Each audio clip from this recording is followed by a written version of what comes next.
Before she was a warrior, she was a prisoner, taken by Fro, a brutal Swedish king who overthrew her kin and cast the women of the nobility into cages, brothels, and chains. But Lagertha didn't weep, she waited. And when Ragnar Lothbrok came to avenge the insult and raise an army, she was first to answer his call, sword in hand, blood on her face, her hair wild like the Valkyries of old. "I am no man's prize," she said. "I am the punishment of gods." She slaughtered her captors and led a band of vengeful women into battle, their screams shaking the earth. They painted the snow red with the blood of Fro's men. And when the war was done, Ragnar asked her to marry him, not because he owned her, because he feared her less than he loved her. She bore Ragnar a son, but Lagertha was never just wife and mother. When Ragnar left to chase new lands and new women, she didn't fade.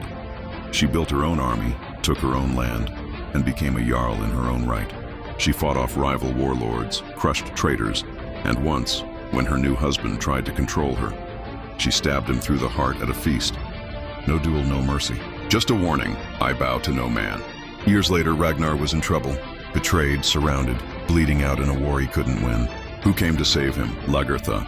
She rode at the head of a fleet of ships, iron and fury in her eyes, and tore into the enemy like a storm unleashed. Side by side, they fought like gods reborn. Ragnar the thunder, Lagertha the lightning. "You saved me," he whispered. "Not yet," she said, slashing a man's throat. "Still more to kill." Ragnar fell. The world shifted, sons fought for crowns, but Lagertha rose higher.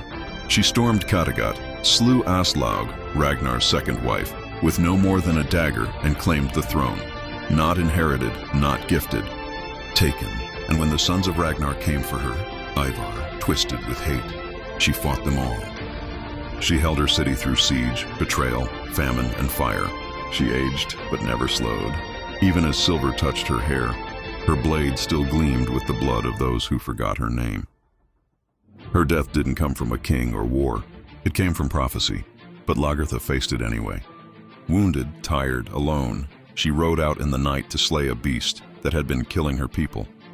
She fought it with a broken shield and a rusted spear. She killed it, then returned to fall at the gates of Kattegat, not defeated, but victorious. Her soul, it said, was carried by Valkyries to Valhalla, not to serve, but to command. Lagertha is not remembered as someone's wife. She is remembered as the one who built her own saga, the one who fought like a god, ruled like a king, and died with her enemies behind her.